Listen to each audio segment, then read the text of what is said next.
Show is joined by the Rider Bronx head coach Kevin Baggett. Coach Baggett, how are things up there in Jersey, man? It's cold up here, JR. I wouldn't wish this on anybody, man. Right about now, it's down like 5 degrees here and very windy. So I'm glad that basketball is indoors and not outdoors, and we don't have to play football. I hear that, Coach, because I know watching that Chiefs Patriots game, I saw how cold it was, and man, I couldn't imagine being on sidelines for that game, covering that game. Exactly. I was thinking the same thing, JR.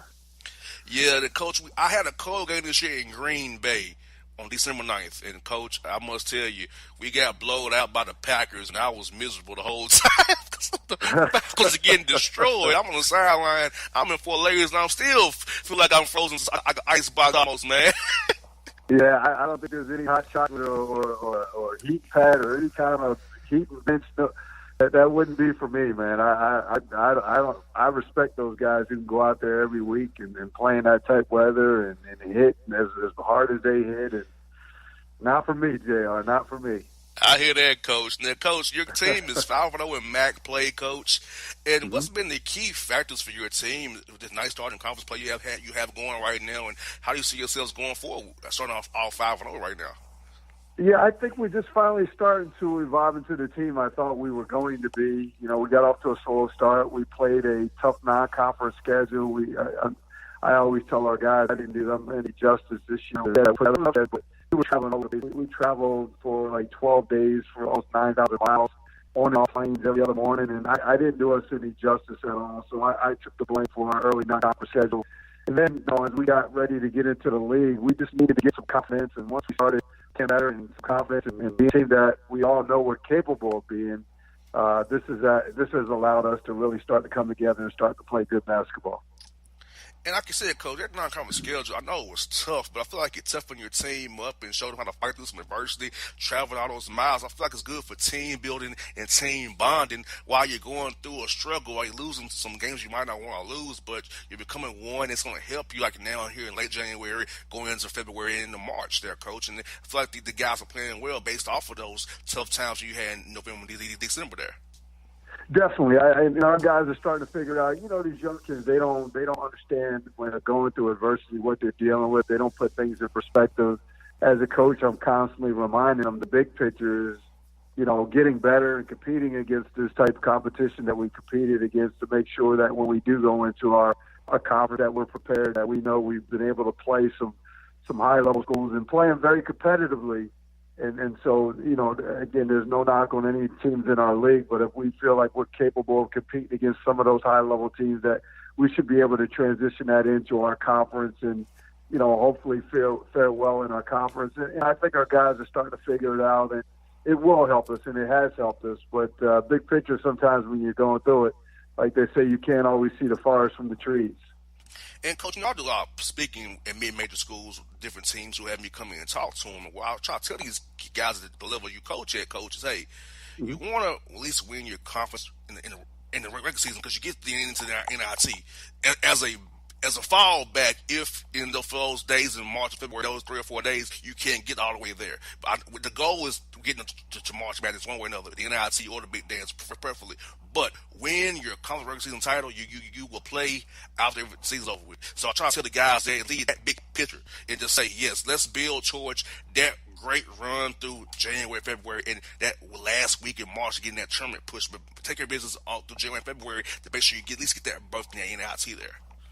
Right, and I thought what happened for us, obviously winning the league last year, getting the postseason bid to the NIT, having played Oregon, I thought we did a really good job. I thought we took that next step. Obviously, we hadn't been that type of postseason in the NIT since 1998. The NCAA tournament now still looms, behind us, and we're trying to get there, but that's 1994. So we've taken the right step. I just thought early on, we didn't come back as focused as I had hoped we would. Sometimes these kids start to read their clippings and everything and start to, everybody talked about we got preseason this, preseason that, this all-conference player, this all-conference player, that, and they started, reading their clippings, but the couple of things that they forgot that you have to go out and perform in order to fulfill some of those preseason polls and all-conference polls. And then secondly, what they weren't really understanding, as I tried to talk to them throughout the summer, is that every team was going to give us their best shot at night in and night out. And I thought we took that for granted early on. I thought we weren't focused enough. And we've now gotten back to being that team and being focused and understanding now, okay, yes, you're right, Coach. Everybody's going to give us their best shots, and we got to be ready. We can't take anybody for granted. And I really think that's what was gotten us off to a good start. You know, obviously now we've got a little bit of confidence. We got a big game coming up this Friday with Iona, so I'm certainly hoping that we'll be ready. We will be ready because, you know, they've always given us a great battle wherever it might be, whether it's here or there. We've struggled to win at their place. I'm in the office now, and I put something up on the board. In the past 10 years, we're 3-7 on the road against those guys, and having won 2 years ago against them pretty big. But we've not had a lot of success down there, so we really got to be attentive to all the details in terms of what we're getting prepared to do, you know, as far as playing these guys and understanding that, you know, they're well coached. What you talked about earlier, JR, is they do have that pedigree of getting to the NCAA tournament, having that experience, and having the coaches that have been through it as well. So that's where I'm trying to get our team to, and being in the NIT certainly help us to take the next step. But we certainly got to take that next step and get to the NCAA tournament. And, Coach, I feel like a lot of young guys don't realize this in the summertime and at March, April, May, July, June. You got to get better. So player development programs are very key. And I feel like especially when you win, like you said, there are guys in the conference who maybe finish last, but they're trying to get better than you. So that player development programs are very key to how good a team is the following year. And I feel like sometimes a lot of young men don't take the player development piece in when those workouts summertime very seriously as they should, because this is about making you better for when the games count starting November through March there. Right, and the one thing that we're fortunate enough to have, JR, we have our guys at least stay one summer session with us to where, you know, like you talked about, a lot of these kids aren't self-motivated. We have a handful of guys that honestly will get in and get the work that they need to get, you know, in order for them to be better. But it's the other handful that, you know, we're constantly staying on top of them to make sure that they do get those workouts in order for them to be better. But you and I know that the only way to become really a great player is to be motivated and get in there on your own, where you don't need the coaches. That's something in addition to what we're doing as far as player development, getting you better.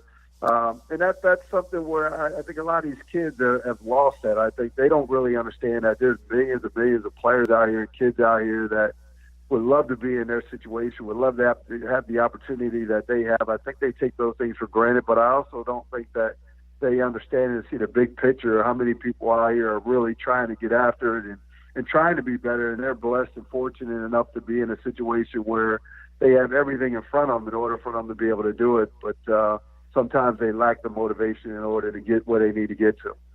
You got that right, Coach. And, Coach, now, for my listeners out here, Coach, we got listeners out from California all the way to Maine. We got the whole country covered with the affiliates we have, Coach. So who are some guys on your roster, Coach, for my listener audience who are played very key roles for you guys this year? When they watch the rider, who's some guys they should kind of keep an eye on, know what they're doing for you, how they're helping the team go, and is key in this streak you guys are on? It starts with our point guard, Stevie Jordan, who's the heart and soul. He is the heartbeat of our team. He's our point guard. He's actually a junior now. Since the day he walked in, he's a preseason all-conference player, first-team all-conference player. It starts with him getting after it, directing our guys. He not only can Stevie score, but his whole thing is to make sure that he gets everybody involved first and foremost. He's an extension of me. I really, you know, I tell people this all the time. You know, if you have good players, they make you look like good coaches, and it starts with the point guard. And Stevie, if you have a good quarterback, then there's a chance that you have a good shot at being a good team. And Stevie's that quarterback for us that's going to get us directed, going to get us in our offense, going to make sure that guys are getting the ball where they need to get to.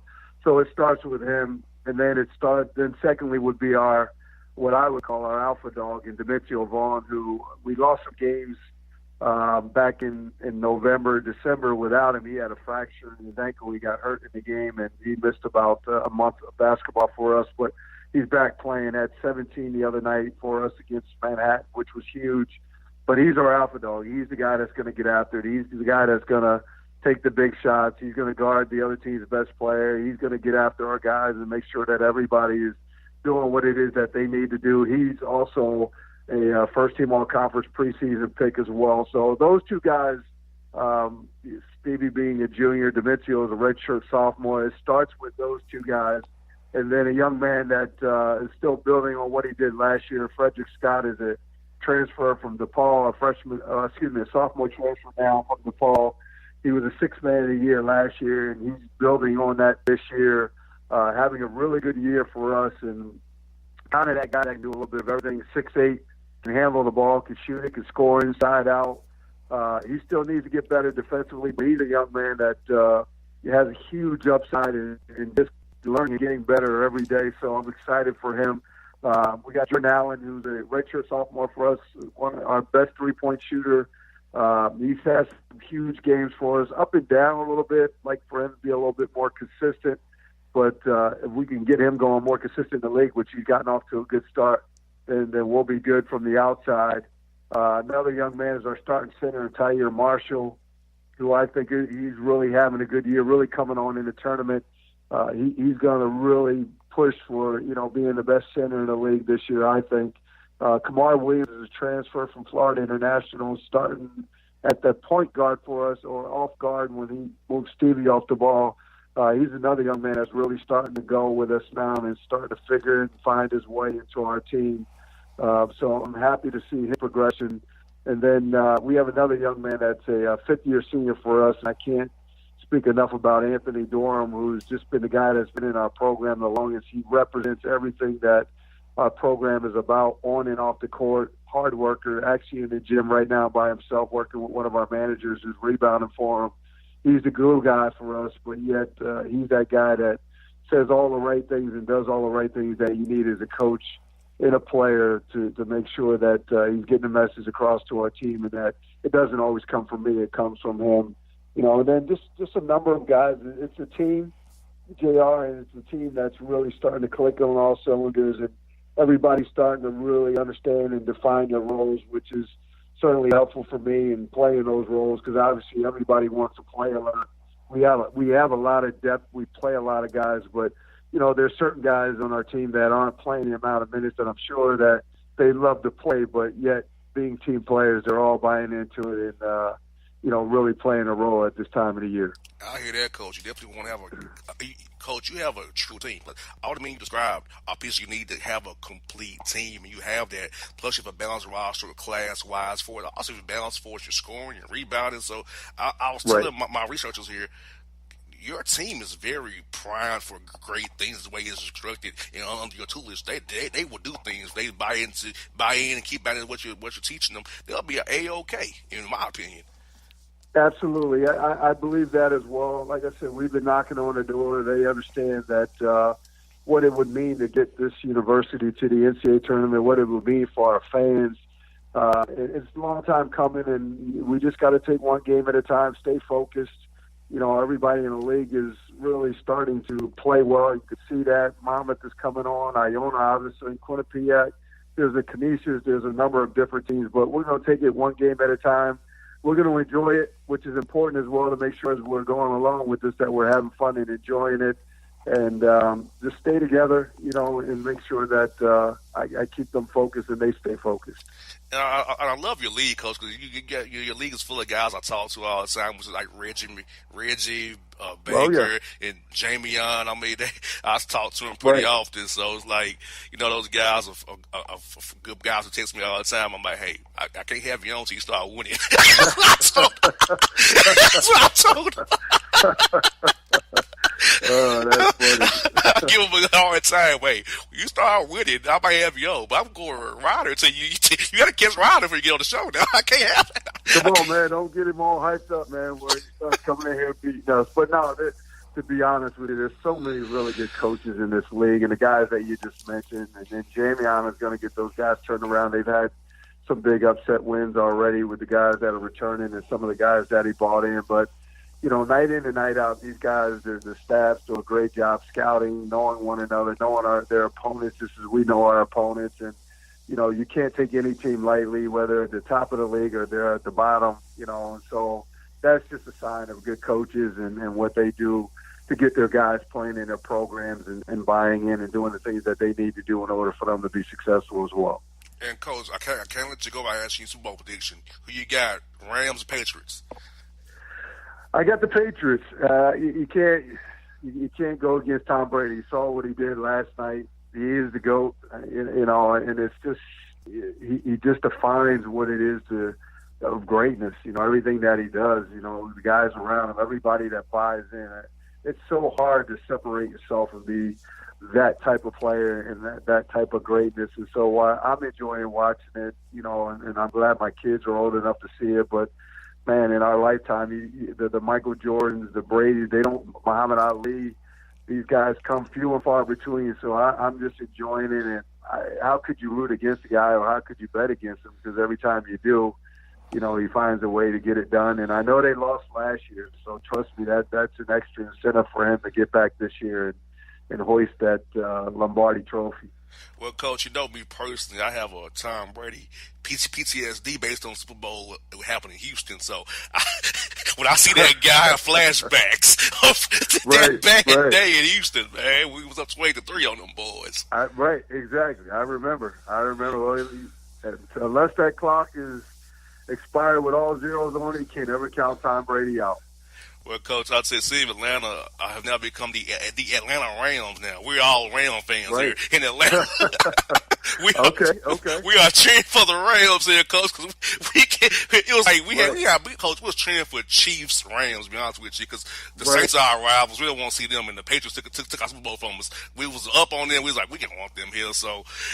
But, we got the Rams, so trust me. See, Atlanta, they adopted them, calling them the Atlanta Rams now. It's funny how people got the shirts out here already, man. Coach, the city's buzzing for the Super Bowl to be here. It's buzzing, man. Waffle House is that's on be point awesome. right now. That new stadium that they built. Now, I'm a Viking fan, so I'm struggling, man, with the fact that we actually had that big win against New Orleans last year, and I thought it was going to carry over this year. And then we go out and get Kirk Cousins, but it didn't happen for us. But I'm sure they're going to go out and address some of the things that they need to address. But this Super Bowl is going to be exciting. You got two really good, talented players, one young guy, in his first year as a quarterback, and then you got Tom Brady that you can learn from. But, man, what two dynamic head coaches on both teams and assistants. That's just going to be fun to sit back and watch. And, again, like I said, I'm not rooting for either one. I'm being a Viking fan, but I'm rooting for a good game. Yeah, the Vikings, I like y'all coach Mike Zimmer. He's a real cool dude. Right. I talk to him at the league meetings. Always has time for you, man. He's a great guy. I'm going to tell you, Coach, what hurt the Vikings. When the coach Spreaker died, he had that line in order. Yep. When he passed away, and that line kind of just... if you vouch your line, you can't really protect the quarterback. And Kirk Cousins already checked down Charlie to begin with. If he gets skitched in that pocket, you're going to check it down real fast than you would normally. So it's like... Well, and you're 100% right, JR. I know a lot of people are saying, Kirk Cousins can't win this, can't win that. But if you're a quarterback and you don't have a good offensive line, and that was unfortunate that Spreaker died right before the season, and those are things that have happened, and I've been a Viking fan since the Purple People Eaters, but those are things that have happened to us in our franchise a lot of times. We've had a lot of unfortunate things happen to us, but, that offensive line was in disarray from the start to the end. I just believe if they go out and address the line and get some better guys, they've hired Gary Kubiak, which I think is a great hire for Zimmer, and he'll help him out, and Zimmer can focus on the defense while Kubiak helps with the new offensive coordinator that we have. That I do believe the pieces are in place for us to have a chance to compete again and get back to the playoffs. But, man, it's never guaranteed in the NFL year in and year out, and in sports in general. So that's what makes it interesting. That's what you got to live in the moment, because you just never know. Like New Orleans lost yesterday. You just never know when you have a chance to get back there again. You got that right, Coach. And Coach Baggett, you've been great. He's always on the show with your time. And I love when we have a conversation with each other, Coach. It's always good and always insightful. A lot of things we talk about here when we get together with Coach. I look forward to talking to you down the road. Hopefully in March, Coach, when you get punched in that big dance to the big dance there, Coach, not the NIT, but the real one. Hope that happens for you, Coach. Absolutely. And I always enjoy being on your station there. So thank you, and I appreciate you covering us. All right, folks, it's Kevin Baggett, the Rider Bronx, on the Bossman Show. It's maybe the night that my dreams might let me know. All the stars are closer. All the stars are closer. Tell me what you gonna do to me. Confrontation ain't nothing new to me. You could bring a bullet, bring a sword, bring a morgue, but you can't bring the truth to me. Alexa, play Kendrick Lamar and SZA. Okay. Maybe the night that my dreams might let me know. All the stars are closer. With Amazon Music, a voice is all you need. Get tens of millions of songs. Download the Amazon Music app today. All right, folks, back in the Bossman Show. Time bad. Jay Monique. Jay, what is good in the hood? Hey. Just enjoying this cold weather. I see. Yeah, you're enjoying it. Yes, it is very chilly in the ATL. And next week, during Super Bowl week, is going to be the coldest of the year. Of all weeks, Super Bowl's in town is going to be the coldest of the year. Go figure, right? Yeah, Florida's going to be getting it too. So, yeah, it's very cold, and I feel for the Atlanta inhabitants who are flying in town at the airport. Have fun with TSA. A lot of them dudes calling off work right now. If you're coming in via domestic, you're good. International, you ain't going to have no bags. I guarantee you.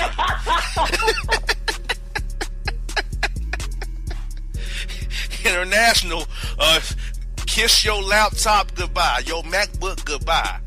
Your Windows 10, Google, Mac, whatever book you got is not going to be there. Just saying. Your Fendi, your Versace, your Dolce & Gabbana ain't going to be there. Just telling you right now. International flights coming in Atlanta next week. Have fun. Because your bags getting to you is a crapshoot at best, Jay. You have been warned. Yes, indeed. So, Jay, start us off. What is the first bad take you have on your lecture today for us to break down and shake our heads about? Because as we know, people, here on the Bossman Show, we told you, bad takes beget even worse takes. So, Jay, it's on you. Oh, yes, they certainly are. A man hospitalized after injecting his own semen to treat back pain. A new study published in the Irish Medical Journal recounts the case of a 33-year-old man who was hospitalized after repeatedly injecting himself with semen to relieve chronic back pain. This is the first reported case of semen injection for use as a medical treatment. This happened in Dublin, by the way, just to let y'all know. And the man's handmade remedy was reportedly discovered when he showed up at a doctor's office complaining of severe back pain. While examining the patient, a physician noticed the man's right arm appeared swollen and inflamed. And the patient disclosed that he had intravenously injected his own semen as an innovative method to treat back pain. And he had devised this cure independent of any medical advice. So no doctor or any medical professional ever told this man that injecting semen was actually a good idea. Wow. So first of all, if I break this down, why was he arrested? He's harming himself. He was hospitalized. Oh, hospital. I thought he was arrested. Okay. Hospitalized. Okay. Furthermore, okay. How does one, get one semen into a vial to inject themselves with? What are you doing? See, that's where my mind goes to. Like, I'm not this so PC. I'm trying to keep this FCC appropriate. Okay. When I have those eruptions, it tends to go everywhere. I'm just being honest. So, is my man dropping it into like one of them, like, how you go to do a drug test, some little cups or whatever? Is that what he's doing to catch it? That's probably what he's doing, and then he probably takes a syringe to, suck in, the disruption. Yeah, and then you go put it inside of you to treat your back injury. Now, okay, I don't know how that's on. I don't know what healing, enzymes are in, quote, semen to make your back not hurt. So, I don't know where he got the idea from. Now, Jay, this reminds me of the bad take of a sperm bank. Now, I think sperm banks are bad takes, okay? I just do.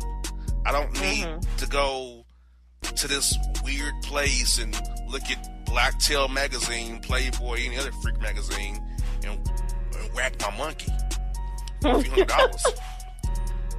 To me, it's a loser. If you want to have a kid that bad, you know, get with somebody, y'all connect, and see what happens. But for this jabroni here in Ireland to stick himself with a syringe full of his own work. Yep, his own work. Secondhand work at that, because you know, from what I know about work, it ain't good after being sitting out for a while.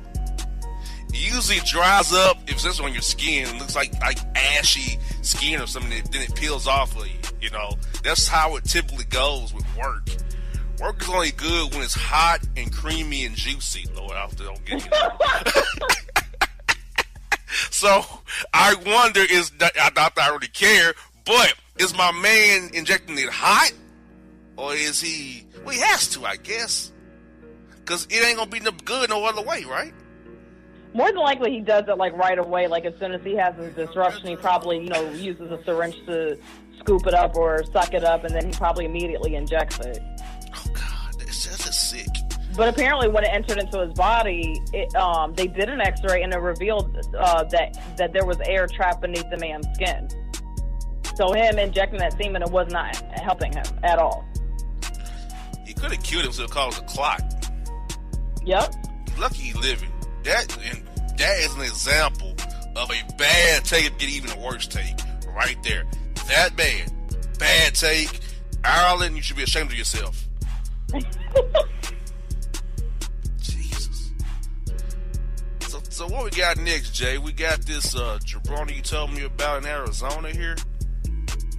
Yeah, so everybody pretty much knows about the government shutdown because Trump is adamant that he wants this wall for Mexico.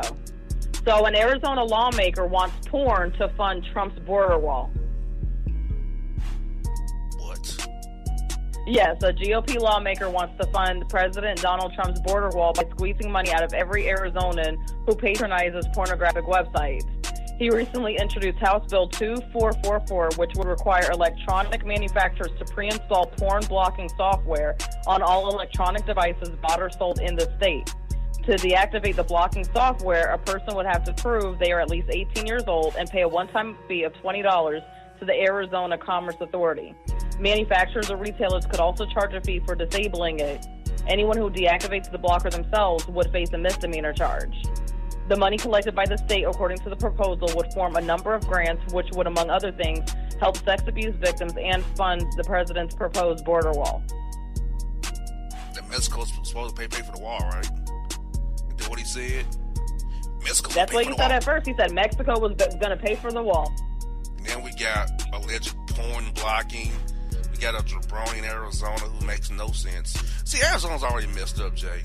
They're the last state to recognize MLK Day, and they don't get people off on MLK Day. Why they recognize MLK Day, but they don't let people off on MLK Day in Arizona? Ain't that some mess? Mm-hmm. And that Arizona, is definitely some mess. Arizona does not even recognize daylight savings time either. What kind of state is it? Weird. And then you want a border wall that Mexico was supposed to pay for. First of all, that wall signals racism. It signals hate. I thought America was supposed to be the land of immigrants. You know what I'm saying? Yeah, it's supposed to be the land of equality, allegedly. Allegedly. You know, this first was a bad take, but you know what's crazy? There is more illegals or, quote, terrorists detained on the northern border with Canada. Northern border. Uh-huh. But you know why that's not a problem, right? It's because they're white. Exactly. They're Scandinavian. They're pale. This is all about white fear. Because in the year 2043, America will be a majority minority country. In 2043. That's right. Listen up, folks. And whoever wants to argue with me, yep. And it's not that far away either. And whoever wants to argue with me, about Trump's border wall allegedly being about border security. It's not about border security. That's what he's telling you. It's about racism. It's about keeping people of a certain color and ethnic background out of this country. That's all it's about, regardless of what he's telling you. Because just like what Boss just pointed out, they didn't say nothing about the Canadian border. They got a border up there. But nobody's over here talking about build a wall. Yeah, if you need a wall, you need a wall in Canada. Not on the southern border, because you have a river. You have river, terrain, and desert. And border cities are safer than a lot of domestic urban cities. You know why? Because the immigrants don't want to get sent back to their old country. They abide by the laws. Exactly. They don't want to cause attention to themselves. So this whole thing about, they're bringing drugs and rapists into this country and stuff like that, that stuff's already here. And you know what's even more you know where a lot of our illegal immigrants come from? Visa overstays. Yes. So exactly. His wall is about divisive, and his whole look. I'm gonna put it out there. Make America Great Again is the new hood. It's the new Klan rallying word. It's MAGA to me is code for it's the new Klan. It's the new hood. Yep. Those hats are the hoods. I'm with you. Because there's some reason why all the racists and far-right leaning groups support this man and his policies. Exactly. Because they know he's racist. It's no incident, people. It's no mistake. It's no mistake, brothers and sisters. So, I'm going to tell you all again. There's no crisis on the border, that southern border. There's no crisis. The crisis is the man in the White House. That's the crisis. That's right. And if it's really a crisis on the northern border, because of all the people coming in that way that are not the color of Jay and myself. And to my viewers, listen, who are conservative, if you want to argue with me, fine. Tell me where I'm lying. But if you support Donald Trump, then I know you already bamboozled. Now, I want a disclaimer. Even though I'm not a conservative, I do not believe all conservatives are racist, okay? And I don't believe all y'all are racist. I disagree with you all on policy. But if you support Donald Trump and his policies, I'm liable to look at you crazy.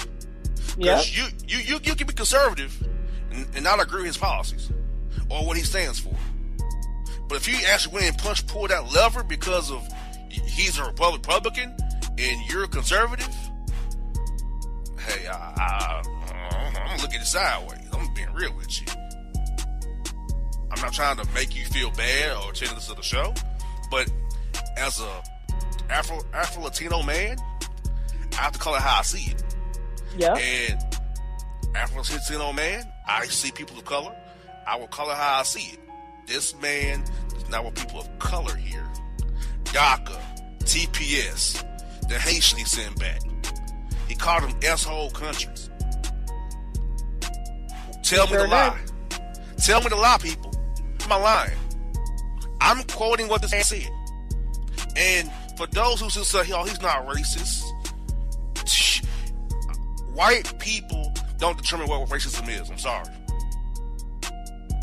Because if you knew what that was, we wouldn't have slavery or white supremacy.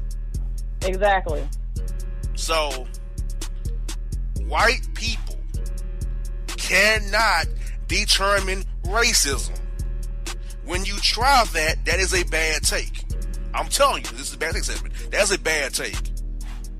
See, and they say black minorities are racist. We cannot be racist. We don't have power. We can be bigots. We have biases. We cannot be racist. We don't have the power. You all do. Racism is using your power to keep another race or subject group down. That's racism at its bare bones. We can be bigots. We can be biased. We can now be racist as minorities. So I want to create that too. That's because Jay, I feel like a lot of times our Caucasian brothers and sisters try to talk race and they can't. Which is why I'm uncomfortable discussing race because they used to get in trouble. Because, you know, some of them don't understand it. Like, hey, you don't mean it a certain way, but it comes off like you're, you know, trying to talk down to us about race when you're a white. This country was made for white men, okay? Not exactly. white men. So it's like, whites in this country, they might can empathize or sympathize, but they never understand what it is to be about minority in America and how we feel, how we are disfranchised, and just so happen you or I are successful minorities, but that don't mean the rest of us are successful, you know? And there are socioeconomic differences in neighborhoods and funding of schools and all that stuff that they don't understand. Like, most of my white associates or friends live in the suburbs in nice homes. Yep. Most of my black friends live in the urban area part of the city in not so nice homes. That says a lot already, you know? Exactly. That takes, because Jay, remember, 2019, there'll be 400 years since the first slave was landed in Virginia. 400 years this year. That has been the difference between blacks and whites. Like, whites are like this far ahead, and we have to try to run to catch up with them. You know what I'm saying? They're like hundreds of years ahead. Yeah. So, I don't want to hear from you fans this week telling me I'm a racist, I'm a bigot, I'm biased. No. I'm speaking to you from the perspective of a minority in America. And a minority that's Afro-Latino, which means I have African-American descent and Latino descent in my blood. That's what that means. So, I see it both ways, and that border wall to me signifies to me racism. We don't want you colored people in our country. And it signifies white fear. Now, if you tell me I'm lying, you are wrong. You're not right. You can disagree with my opinion if you want to, but if you can find me the lie in what I've said, please should point it out to me, and I'll let it hear from you. Because Jay, if they can find me a lie, they can also find me a lottery ticket as well. There's no lie there. It's all facts. Straight facts. So, I hope you had the education today on bad takes. Because, folks, to my folks out there, all my brothers and sisters in America, Canada, Mexico, and all over the world, in the Bossman Show, I don't care what it is. Everything you do, there can always be a good take or a bad take. The choice is yours, but if you give a bad take, I guarantee there'll be a worse one right behind it. And that's what we say on the Bossman Show every week, every day, 24/7, 365 here on the Bossman Show. Check bad takes out, this segment especially, at bossmanshow.com. Till the tears run down from my eyes, Lord, somebody, ooh, somebody, can anybody find me somebody to love?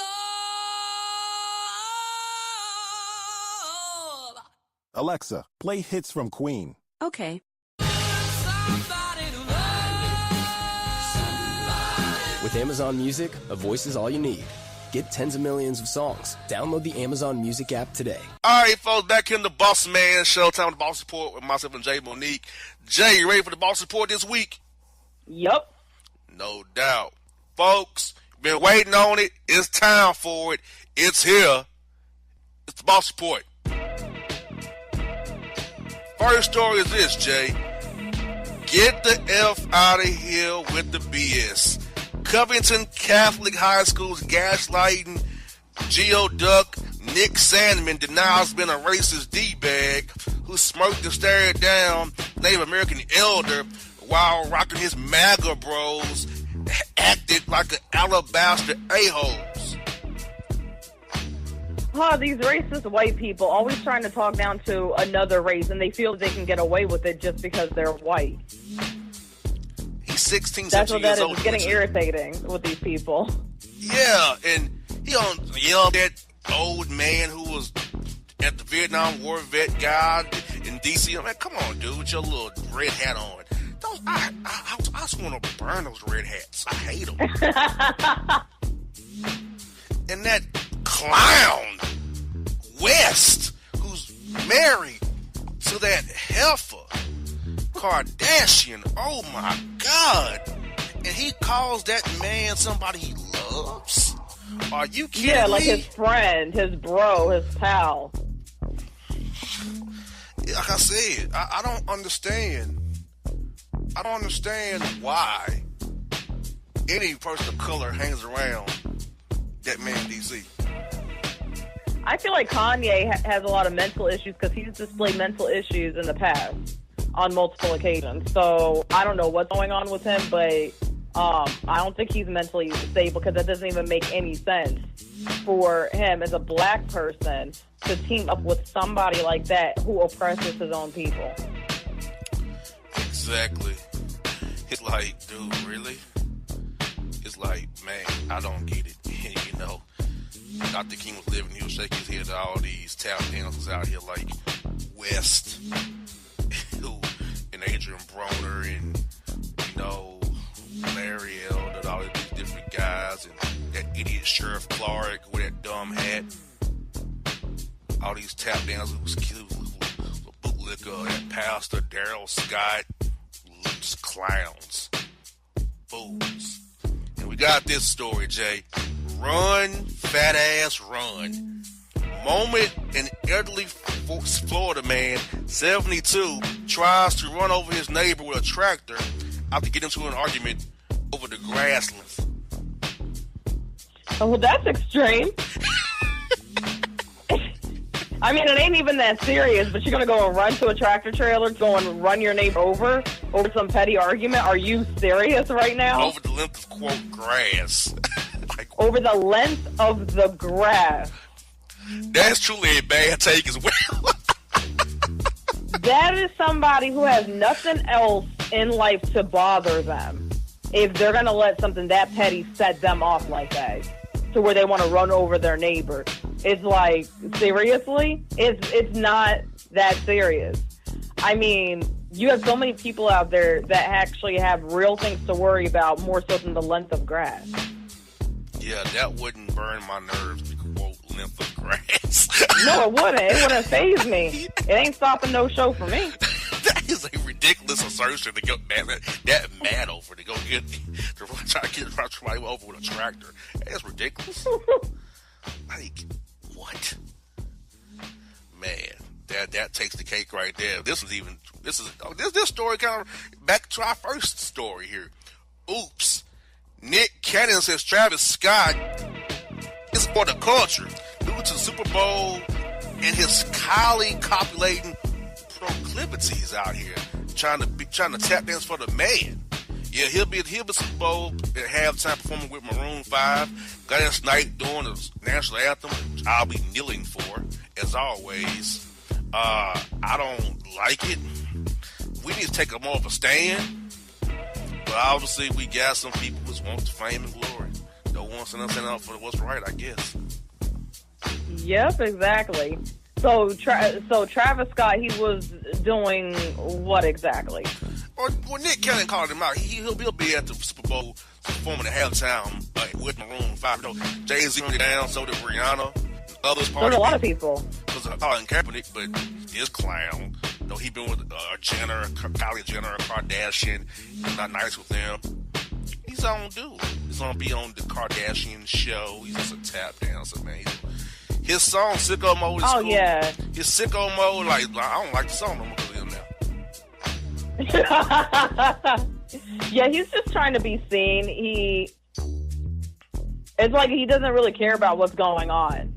He just wants to be seen and just make his money, even if it's dirty money.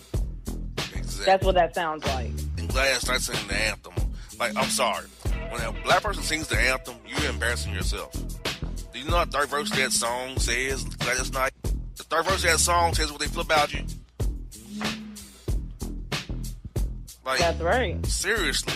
Like, I'm just taking that check. Take that check, Lord. Terrible. We got this. Florida man is run over while laying in the street watching the quote lunar eclipse. Oh my god. Terrible take. Why? Why? If he got ran over, he brought that on himself. Okay? Yeah, he did. Why was he laying in the road in the first place? He couldn't find anywhere else to lay, maybe perhaps a lawn chair? You know, how about a sidewalk? You know, the sidewalk, the driveway, the balcony of your apartment, maybe. Yeah, those type of things that normal people do. Got his ass ran over. Serves him right. He shouldn't have been laying there in the first place. It's a road people drive on, and he has no business laying in the road. That's on him. Very much so. Very much so. And we got this story.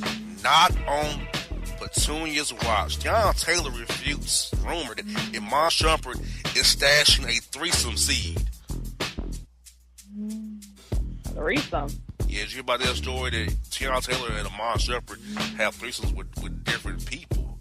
And allegedly, no, I did not know that Tiana Taylor gets down like that. And allegedly, Iman Shumpert knocked up the third party, and she had a seed. And he liked the picture on Christmas. She posted a picture of the seed, the third party seed.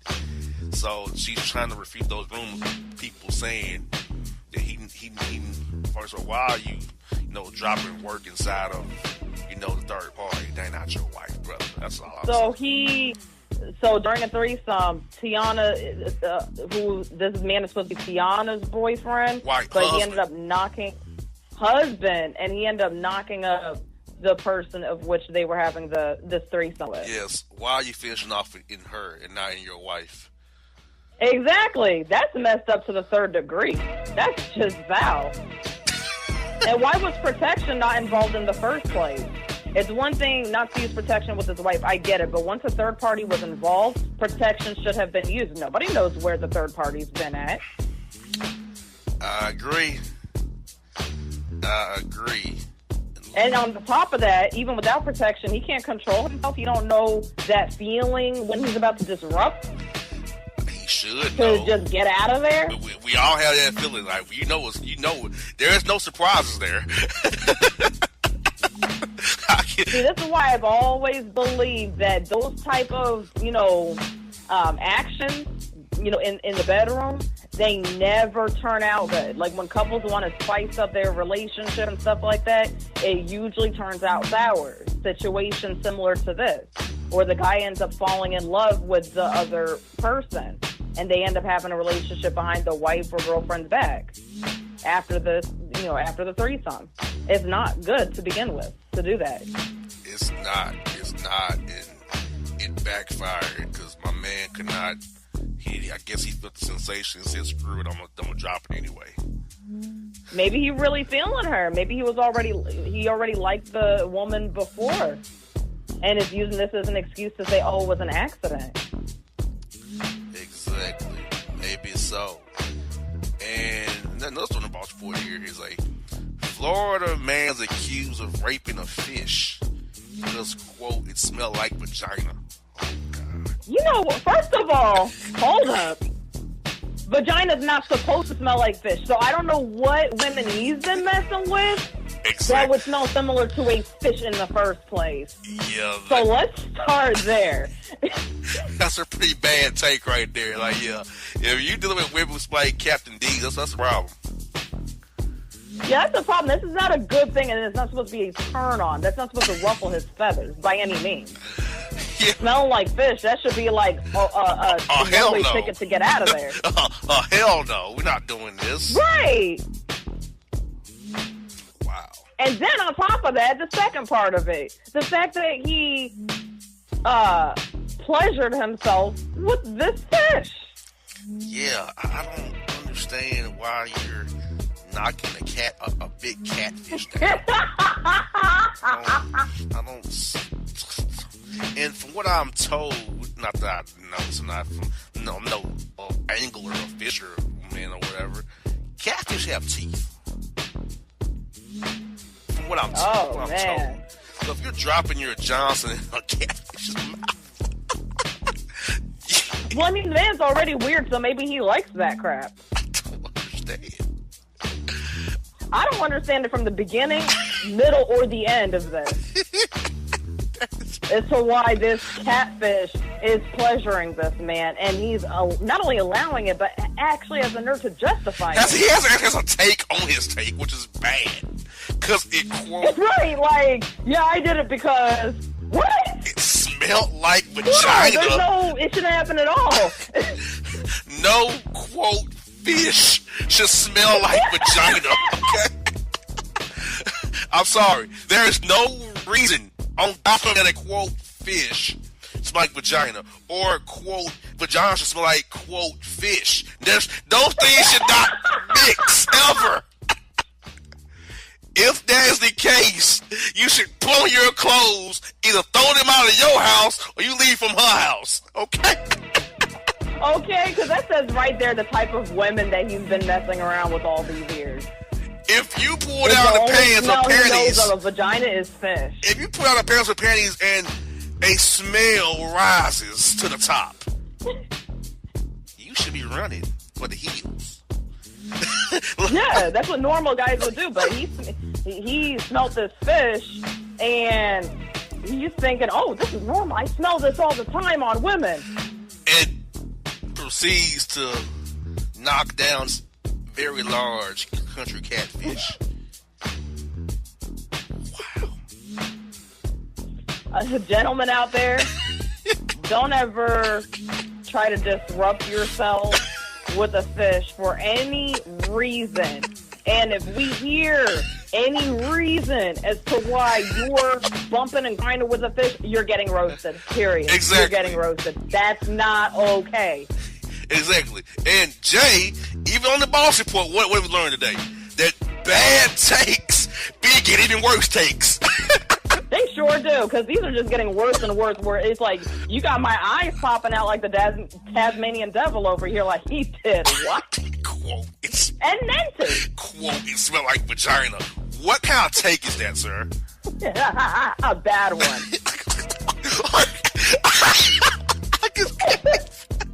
Like, I can't fathom coming up with a take that bad.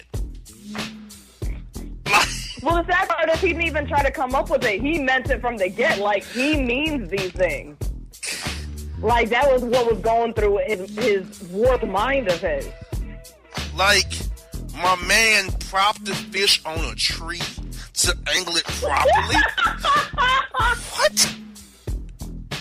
I'm reading the story. Like, he was really all in it, so this isn't even something that was a little one-hitter quitter. Like, he put a lot of thought and effort behind this. This is the man angled the fish on a tree near lakeside to properly achieve the desired outcome. What kind of take is it to quote properly achieve the desired outcome? God, this the fact that this desired outcome was that he disrupted inside of a catfish, that's not cool at all. This is my problem. Whoever eats that catfish is gonna be, oh God. Oh, they gonna be sick. I hope to God that I don't get that fried catfish sandwich or meal from the catfish that was, violated by this jabroni. Yeah, that was actually legit a violated catfish. Legit. Yeah, it makes me scared to eat Thank fish. God I don't eat catfish anyway, so that's not happening to me. I don't eat that stuff. See, I love me a good fish plate from a hood barbecue and fish spot. This is gonna scar me. I'm scarred now. I'm scarred. Like, this is... Yeah, you traumatized right now. You may not want to eat catfish for a while until all of this blows over. Yeah, because my man is, quote, angling it on a tough tree to achieve the desired outcome. What? Yeah, to achieve the desired outcome. Wow. My man, you do better call... Like, you put effort into it. Like, okay, I know I'm getting too deep down this path, but how does Warren, stroke himself to a catfish? I mean, I just don't get it. Because you're not supposed to. You're not supposed to enjoy doing anything with a catfish or position them, angle them, or hang them from a tree or whatever unnormal stuff that he did with this fish. Like, it reminds me of the story of last year I did when a woman was arrested after giving a horse some sloppy toppy. So you went to a stall and started just topping him off. A horse. You'd be surprised at how many stories I've read with people doing things with animals. Damn, like, you all not have any shame, people? No. Because you all are bringing me down. I don't understand these takes. I wish I did, but I don't. I'm not weird like y'all. No. I wish I wasn't. So, oh God, this really this one really hurts because that take really brought me down. So, folks, we're coming back on the Bossman Show. We're trying to recover from this take here on the Boss Report.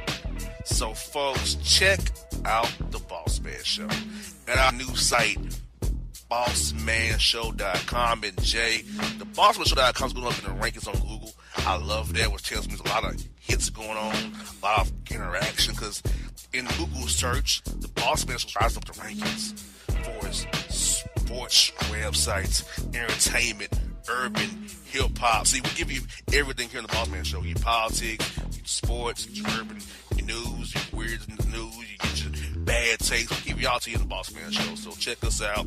New website, BossmanShow.com. And if you don't know, now you know. My heart skips skipping the beat. You're not close enough, so that space between you and me, let's lose it. The way you're dancing, swaying to the music, girl, that body and how you move it. Every time you cross my mind, girl, I lose it. Alexa, play the Country Heat playlist. Okay. I don't think you know what you're doing to me. You got my... With Amazon Music, a voice is all you need. Get tens of millions of songs. Download the Amazon Music app today. All right, folks, back on the Bossman Show. Time for bad takes with Jay, Monique, and myself. Jay, I was scrolling through the Facebook, Instagram, and Twitter, and I've learned of these new bad takes about animals. They're my favorite. And you hate animals. Fur babies. Got humans referencing their animals as fur babies. Individuals call themselves, quote, dog moms, dog dads, cat dads, and cat moms. Mm-hmm. Have we gone too far now in this whole making animals more than what they are thing? Me personally, I do think that it's going too far. I mean, different strokes for different folks, but at the end of the day, if I own a pet, whether I own a dog or a cat, I'm not going to refer to myself as its parent. I would just refer to myself as a pet owner. That's my pet. But I wouldn't say, I'm the dog's parent, me personally. To me, that implies you birthed the dog out of your reproductive organs. You're telling me that. that's how I read that. So you're telling me you actually you carried this dog and shot him through your birth canal, right? That's what you're trying to tell me? You told me you're a quote dog mom. I'm reading what you told me. Oh, man. Boss man, you understand? No, I don't understand. You told me you're the dog mom, so did you birth him out of your canal? Like, why are you being such a hard-headed? You told me you was a dog mom. And I'm trying to figure out what the hell that means. Like, yep, that's what they told you. So look, ma'am. First of all, you're not the dog's mom. The dog's mom is the dog who had him. The dog's mom is the dog that had his ass, okay? Now, you don't know who the damn dog mom is, probably, because you know, you got him into the Humane Society, which is a good thing for rescue animals. So, you have no idea who birthed his ass. So you can't be his mom unless you trying to tell me you carried him in your stomach for 9 months and shot him out your canal. You're being Which would evil. never happen. No. I'm telling you what you told me. It's stupid. You said to me, boss man, I'm a pet owner. I have a new dog. I would get those things I get. But tell me you're a dog mom? I don't get that. You wanna know who the damn dog's mom is? Hell, some dog probably in the hood. Who knows?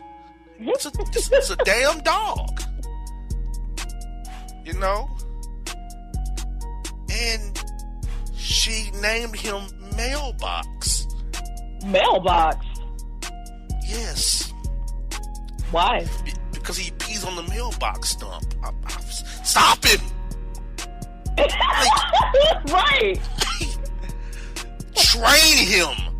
I'm pretty sure dogs are, quote, trainable, I think they are. Yes, they are. They're very trainable. I mean, you have dogs out there that can, open up doors on their own, all this other stuff. I mean, carry things in their mouth. Dogs are trainable. So, okay, they're trainable. So, tell his ass he can't pee on the mailbox post. Because you're going to go to your mail, you're stepping in piss. So it's on your shoes. And it's stinking. It'll stick up your carpet. Like, it makes no sense to me, Jay. And she's like, her take was to me, you need to get you a dog. Hell no, why? Quote, it'll make you nicer. What does that mean? What does that have to do with anything?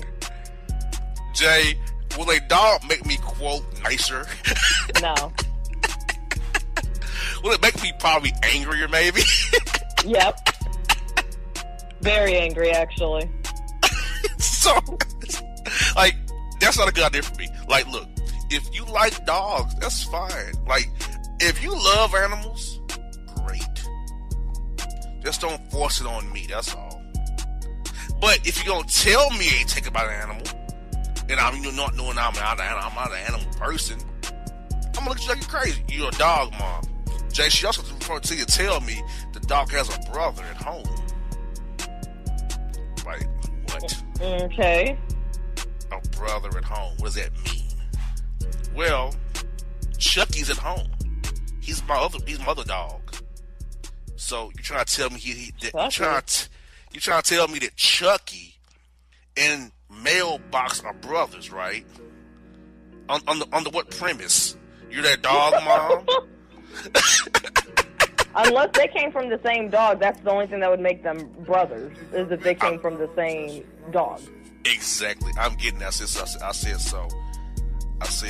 Look, I'm going to hurt your little fantasy here, but Mailbox and Chucky ain't brothers, first of all. And because unless they came from the same wild dog and that litter that she had, they ain't brothers. And obviously, Mailbox is 8 weeks old. He was rescued out of the fields. Humane Society got him up to speed to give him to you. You did a noble thing. But you cannot tell me that Mailbox and Chucky are brothers. They're not brothers. No. Could they be friends? I guess if you want to put human qualities on a dog, yeah. Maybe associate dogs. How about they just 2 dogs you own? Let's not put qualities on them. Friends, brothers, sisters, whatever. Like, she's going too far, Jay. Yeah, I feel like she's going too far. I mean, she's calling herself a dog mom and then turning around and calling these 2 dogs brothers that aren't related. I feel like that's going too far. And then the name Chucky, that's a pretty odd name for a dog. Like, when I think of Chucky, that reminds me of that redheaded Chucky doll from those horror Chucky movies. That's all I can think of. Or Chuck E. Cheese. Yeah. So you don't name a dog Chucky out of all the names. And you named this other dog Mailbox because he peed on the mailbox post. Yeah, that's a mailbox is terrible a name. ridiculous name. So this poor dog is already scarred, and he don't even know it. Mailbox, what? And his roommate's name is Chucky. Jesus. And I'm like, I feel for these two dogs. They're already screwed. They have no chance. Poor animals. You know, poor animals. Now, Jay, Super Bowl gonna be here in Atlanta. We're getting ready for it. And some jackass jabroni decided to put a billboard up, Jay, saying this, that quote, circumcision, it's your decision. You kidding me? Yeah, I've never heard of a billboard advertising circumcision before. This is the first time that I've heard of it. Yeah. Circumcision. I know what circumcision is, but to advertise on a billboard, that's like, oh, really? Yeah. It just gets your kids clipped today. Why? At the Circumcision Center of Atlanta. Oh my God. I'm getting done at the hospital, not at some quote center. Like, I'm taking my child to a quote circumcision clinic. I'm not doing it. Or center. I'm not doing it. If I want my child circumcised, it'll be done at the hospital, not at some circumcision center of Atlanta. Not happening. Like, no. Like, okay, this is gonna be no. Whew. Okay, how does one think this is a good idea for a business? First of all, like, I am convinced most babies are circumcised when they leave the hospital. Yeah. So how does that business even? What is the model? What is their prospective client? Well, I'm assuming the prospective client is from parents who have boys that they want to get circumcised, I guess. But most done in the hospital though. That's why I'm so perplexed. 90% of circumcisions I know of are done in the hospital. 90% of them are done in the hospital. So that's it's probably why they put that billboard at us. So it's like, why would I take my baby from the hospital, go home, and then take him to your center? What? I mean, unless your prices are lower than the hospital charge is. But from what I know, not that I know much about it, circumcision is part of the basic birth package of insurance. So it's included kind of in the insurance of the birth. Now, if something went south or something, okay then. So it's kind of like I'm trying to find out, where is your niche at? I mean, who are you going after? Because most insurance plans cover that in part of the birthing package of, birth and delivery package, So I'm not understanding their whole premise, but their tagline, circumcision, ... it's your decision. That's a bad take if you ask me. So they're just straight up making money off of circumcision. Yeah. And, okay, point two. What kind of sick freak gets into that trade? What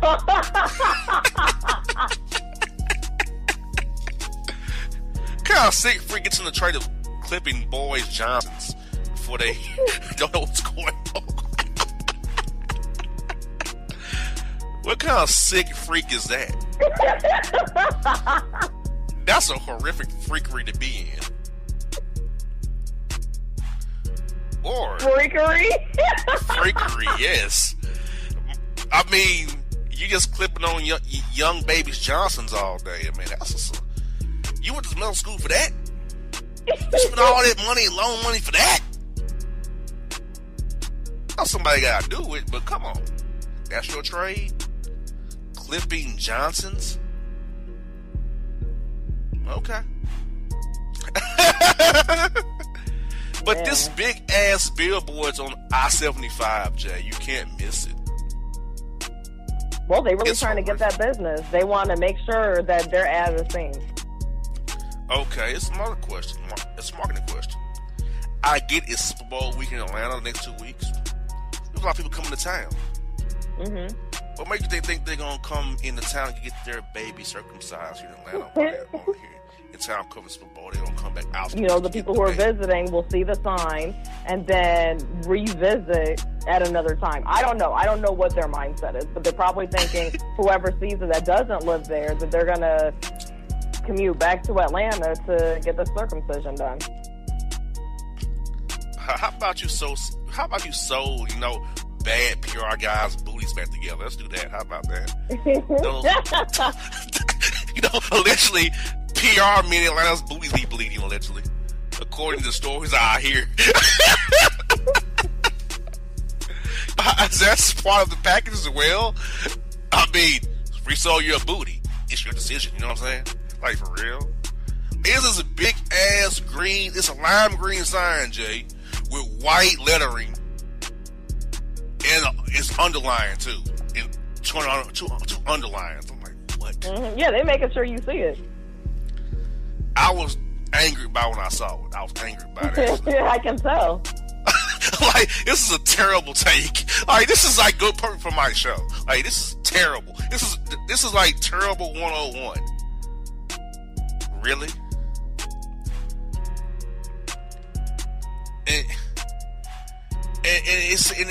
I read on the site. It says if you have twins, we have a buy one get one free circumcision package. Are you kidding me? Buy one get one, like this is retail or something. Buy one get one. Yes, if you have twins with a buy one get circumcision package. Are you kidding me? Wow. Okay. This whole place is a bad take. Yeah. Like, first of all, you have no niche. I don't see where your niche is, first of all. Secondly, your business is a bad take. Your profession is a bad take. How do you get there? Are you a law school? Are you a medical school reject? Like, well, I'm just gonna do that for clip-on dudes, Johnsons when they're babies. That's my last option. Like, what? Boy. Okay, Jay, I'm gonna tell you right now. I'd rather throw bags than have that job. How about that? Oh, wow. I have more dignity throwing a bag than clipping a baby's Johnson. That's me. That says a lot. Now, I would not have been an OBGYN if I was a man. I get free shots every day. Unless it's stanky or it's like vagina like the mother man did. I'm okay with that job.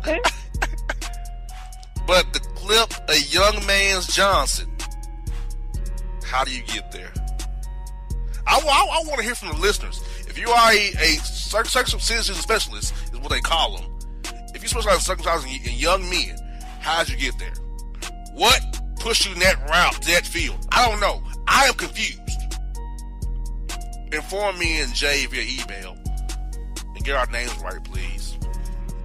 Because, Jay, I want to share with you a name it was called, and it blew my mind when I read the email. I'm like, are you kidding me? You can't be serious. Here we go. Jeremiah Ramon and Meganique Wise. Who is Jeremiah Ramon and who is Moganique's wife? Who are these people? Exactly. And we got Aspen and Randelia Target. What? Our names aren't even close to these. Yeah, those were some of the emails we got where the names was, I kept the name out the email because the emails probably be bad. Because I'm not reading your email. I just saw this horrible name you called us. So screw you and your email. So, folks, that's bad takes.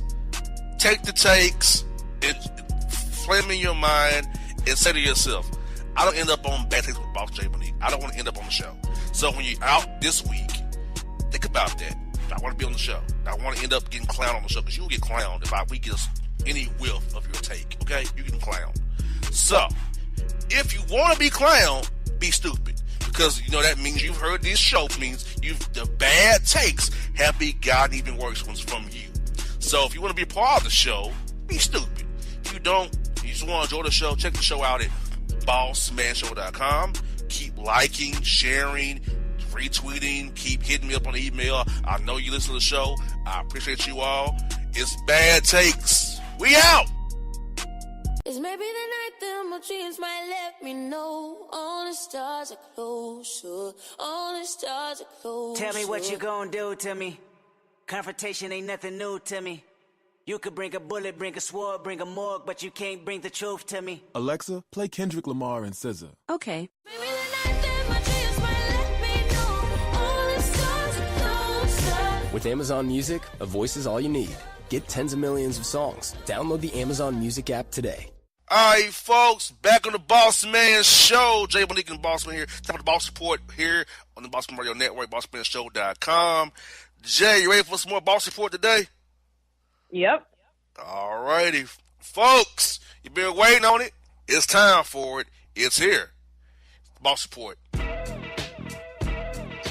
First story is this, Jay. Florida man, 23, tried to pay for his McDonald's with a bag of marijuana. Wow. Really? Come on now. And then what happened to him? He got arrested? He sure did. I heard something right. That was stupid. What is he? How far did he think he was going to get with doing that? He must thought he was going to get very far. Like he thought that dime bag was going to come that meal for him. Yup. Nope. Sorry. Yeah, sorry. And we got this, Jay. Have a window seat. Erykah Badu gets booed after going on and on about her love for the Pied Piper of R&P. I be R&B doing Chicago show. Oh man, because a lot of people are gunning for him, and especially after that documentary series came out. So, yeah, now probably wasn't the best time for her to publicly voice her love for him. She probably, should have kept that to herself. Exactly. That's just not smart on Erykah Badu's part. She need to call Tyrone and get on the phone. Yep, sure. And quickly. We got this. Florida woman, KFC worker, and customer get into it over a health violation. Then the heifer threw the chicken at the dadgum customer. Both arrested. Hold up, the worker threw chicken at the customer? Yes. I can't. It's a very terrible take right there. Man, that customer must have really said some stuff to really make that worker mad. But I mean, either way, as a worker, you're tending to the public. Regardless of what they say, you don't turn around and take chicken or any type of food and throw it at them. It doesn't work like that. At your damn customer. It's terrible. Don't throw an 8-piece at your customer. Can't do that. Got legs, breasts, and thighs every damn flow. The hell's going on in KFC in Florida? They tripping. We they got really this. Big Florida man crashed your car and stole a truck from a man who hit out his wreck. Currently still on the loose. Wow, really? He crashed his car and somebody was being a good Samaritan and stopped and helped him out when he didn't even have to, and he got to turn around and steal the man's truck? How ungrateful. Yes. And still is not been apprehended yet. He's still on the loose. Wow. All I can say is the bad karma is going to follow that man at the end of the day. And it's reasons like that why a lot of people don't like stopping to help people anymore. You got that right. I am scared to do it. I don't want to take a L. Yep. No, I don't want to do it. And we got this. Fresher than you. Deion Cole lands a spot as the new Old Spice guy.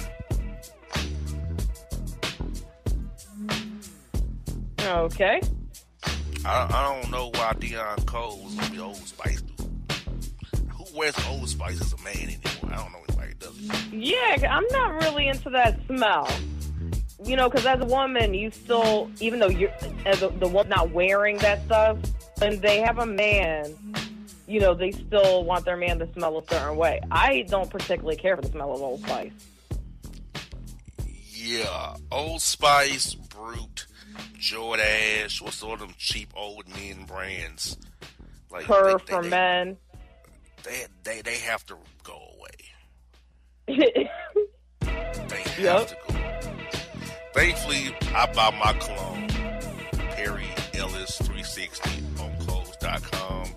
The big bottle for like $50-something. It lasts me for a long time. Yeah, those are good.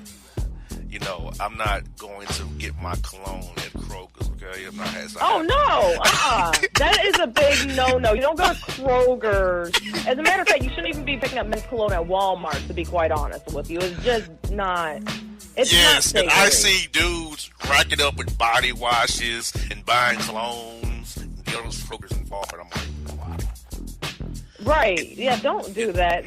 Gentlemen, if you're doing that currently and, you know, you're getting cologne at Walmart just because you feel you're getting a good deal, stop doing that now. It's not cool. And, you know, we know another thing I want to throw out is Axe. Axe is an illusion. Axe does not last that long, okay? And I'm not a fan of the spray deodorant either. Like, I'd rather do the roll-on because I know it's on me. I'm not trying to chance it with the spray deodorant because that spray, what if you spray you miss? Okay? Less is off you than it's on you, and throughout the day you start to sweat and it goes south on you. You know? Yeah, and the sprays have more alcohol in them as well, which can also be irritating. So yeah, go roll on, and don't get your cologne or body wash of choice at Walmart, Kmart, Dollar General, Dollar Tree, Family Dollar. Any of them stores are not proper hygiene buying places, okay? It's not. Like, man, Jesus Christ. We gotta get better people. Florida man Jay installs a giant wooden penis mailbox in his front yard. Wow, really? I mean, I get trying to be different, but that's just weird. It's very weird, and it's disturbing. Yeah. It's very scary. Yeah, it's almost like saying, hey, look at me, look what I did with my mailbox. It's like, that's just so childish. Yeah, very much so. That's very childish and very sick at the same time.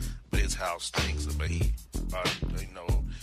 stopped working on his couch very often. Probably looking at magazines, he ain't getting none. I bet his computer's probably just a big old virus. Click watch it all day on .com probably. And we got this story. I am Groot. Purdue Farms recalls, get this, 68,244 pounds of chicken nuggets that may contain wood. How does wood get in chicken nuggets? Please. Yeah, how did wood get in chicken nuggets? How did wood get mixed with chicken at all? Let's just, I don't know how that even works. I can't even try to explain how that even gets to that point. Like, I'm trying in my head, but I can't do it. Yeah, that's quite puzzling. Yes, very puzzling. Purdue better step their game up. Luckily, I don't get Purdue chicken nuggets, but when I do chicken nuggets for my kids, I usually get the Tyson brand. Thank God. Yeah, and be careful about them Gordon's fish sticks, too. Yeah, I don't mess with Gordon's fish sticks either. Well, I'm glad you don't, but that band Florida does, the catfish band does. Yeah, exactly. That's just traumatizing. Man, that's terrible. We got ganja burn. Police find marijuana growing operation inside of the Iowa mayor's basement. Are you kidding me? The mayor? The Iowa mayor had a bunch of marijuana in his basement, and then the cops caught him? Yes. This is my opinion. Listen here. Marijuana shouldn't even be that big of a deal. It's legal in most states. It's not harming anybody. They need to just cut the crap and go after real criminals. I agree. I do agree that it is very, very much true. And you just want to test me off the marijuana anyway. Just text it and do what you got to do. Exactly. So he's a pothead, and? Exactly. You're doing this thing. And you remember Chingy? Yes, I do. We got that hair. Chingy's getting chicken head stomped for rocking a civil rights box fade 2019. Wait, what did he do again? He's rocking a civil rights box fade in 2019. I most reminds me of that old 1950s box cut they had back in the day. MLK had it, Sharpton had this. Y'all don't have that. That old. He has a civil rights box fade working right now. Maybe he's trying to get more attention, and he's just trying to draw more publicity to himself. He's kind of maybe pulling like a Jock move right now. Jock always got something going on with his hair. And or wearing a dress too. Jay, this is my take on Young Jock. Any man who willingly opens a salon and is a frequent client, get concerns about them. That's all I gotta say. Concern. At least Usher got rid of his damn perm. What about Jock? Usher got just enhanced it and added blue to it. Goodness gracious. Ooh-wee. Now, we got a Florida man threatening to kill neighbor with kindness by name's Machete Kindness. This guy in Florida named his Machete Kindness. Yes. I don't understand why people name their equipment. It's an inanimate object. It's not a person. It's not even an animal. It is an object. And he's going to name a machete of all things. Kindness. Yes. Oh, gosh. People should not be naming equipment. People, and whoever's out there that's doing that, stop naming equipment. Don't name your machete. Don't name your bike. Don't even name your car. Like, don't name your car Betty or Grace or whatever. Just stop Bella. it. Y'all just seen a picture today of me. I'm taking Bella out for a wash. A car does not have a name. That's called a Honda Accord, not Bella. That was my comment on the picture. The car is called... I believe you, too. A Honda Accord, not, quote, Bella. What do you mean, Bossman, what I said? The car is called a silver Honda Accord, not Bella. That's what I said. Bunny bread. What do you mean, bunny bread? Do you not know the commercial? You not remember when we was a kid that bunny bread commercials come on? Mm-hmm. What's wrong with you, lady? You're still taking Bella out for a car wash today, Bella. Why isn't Bella can think or know what's going on? It's a car. Yes, that drives me mad as well. Like, these takes are worse by the day. I must say, people doing the most on the Instagram and IG. And get this. Also in Florida, a Florida man drives a golf cart, growls like a dog, and gives deputies the middle finger after masturbating on the 18th hole to show he's the man. No, it's not showing that he's the man. It's showing that he's a freak. I don't even know where to begin with this one. He's masturbating, he's growling like a dog while he's driving the golf cart, and then he's flicking off the officers. I mean, man, what a way to draw attention. 4 bad takes in one story. Right. And I don't know which one is even worse than the other one. Like, they're all terrible. Like, sir, what's your deal? Right, you don't flick off a police officer. Like, you're not supposed to intentionally try to make an officer mad. You don't masturbate on a golf course. That's something you do in your private area. I don't judge anybody that does that, but if you're going to do it privately. Exactly. Like, take care of your business, at home. Okay, if you can't wait, go to the 19th hole club restroom and install and take care of your business quietly. If you can't wait. If something is burning your soul that much, you got to get it out. You got to take care of that. There are ways around this. Like, my man, get your mind right, please. We got 2 more to go here, people. 2 more to go in the Boss Report. 2 more to go. We got jail for an Ohio man who kicked taxi driver out of the car and quote, "It's my turn to drive." Whoa! Hold on. So this guy pays for a taxi, the passenger at first, and then at his convenience, he tells the taxi driver to get out and that it's his turn to drive. Yes. What happened there? It's like, was the taxi driver taking too long? Did the passenger not like the turns or the direction the taxi driver was taking? It's like, there's just so many questions here as to what made this passenger want to kick the taxi driver out of his own car and then say, "It's my turn to drive." What do you mean it's your turn to drive? It's not your car. Exactly. Like, sir, what's your deal? Like, I don't get how do you get that point to, yo, bro, nah, I'm done. Get out. It's my turn to drive. Like, what? It says, if he didn't even like the taxi driver, he could have just been like, "Hey, can you just stop right here and let me out?" Okay, that I could probably understand, but to sit here and say, "Get out, it's my turn to drive," that part is like, I don't know how it even got to that level. The story says he left the man for dead after throwing him out of the car, Grand Theft Auto style. Wow. So he threw the man in the middle of the street. He literally threw the taxi driver out the car. And they threw him in the middle of the street to get ran over. Wow. That's taxi crazy. Taxi driver still in intensive care, healing and recovering. The man got cuffed and running into the telephone pole 3 miles down the road. He did all that and then ended up running into a telephone pole. It's almost like, what was the whole purpose of doing that? And at the end of the day, there's just no excuse for throwing a taxi driver out of their car in the middle of the street to get ran over. That ain't cool. Yeah, this man in Ohio takes the cake. Another man takes it got worse. And last story today is another problem we have. People, Jay did a story about a woman marrying a ghost, which is pretty terrible. We have a Florida woman who married a Ferris wheel saying, quote, "He can rock my world and turn me around and round and round." What's going on? First of all, I know a quote Ferris wheel was a quote he.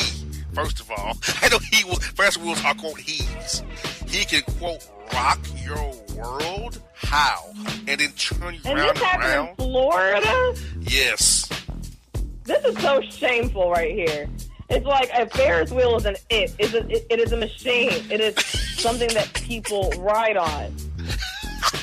And how does one get to that level, to that point mentally where they tell themselves that they want to marry a Ferris wheel? And then on top of that, who's the fool that actually allowed her to marry the Ferris wheel? Like, what ordained person or person in a position of authority allowed this? I blame them too. Exactly. And how does I would say I do. How does a Ferris wheel say I do? By creaking, maybe? That's probably what it was, the creaking. Like, oh, Lord. Jay, this Boss Report is a clear sign of any that our statement is true. And I keep saying it, that bad takes get even worse takes. This report has proven it once more, Jay. Yeah, it was crazy today. Like, folks, when you play this hour of the Bossman Show back, understand the gravity of what we talked about today on the show. All these bad takes that have happened, Jay, within 7 days of the last show. Think about that. In the past 7 days, all these things have happened.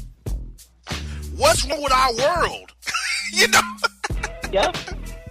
So, folks, hope you enjoy the show. Check the show out. Enjoy this hour of content. BossmanShow.com. Boss J. Monique, the Boss Report. Bad things combined together. Check it out, folks. We are out. Love y'all. Check us out. We're at the web on demand. BossmanShow.com. And if you don't know, now you know.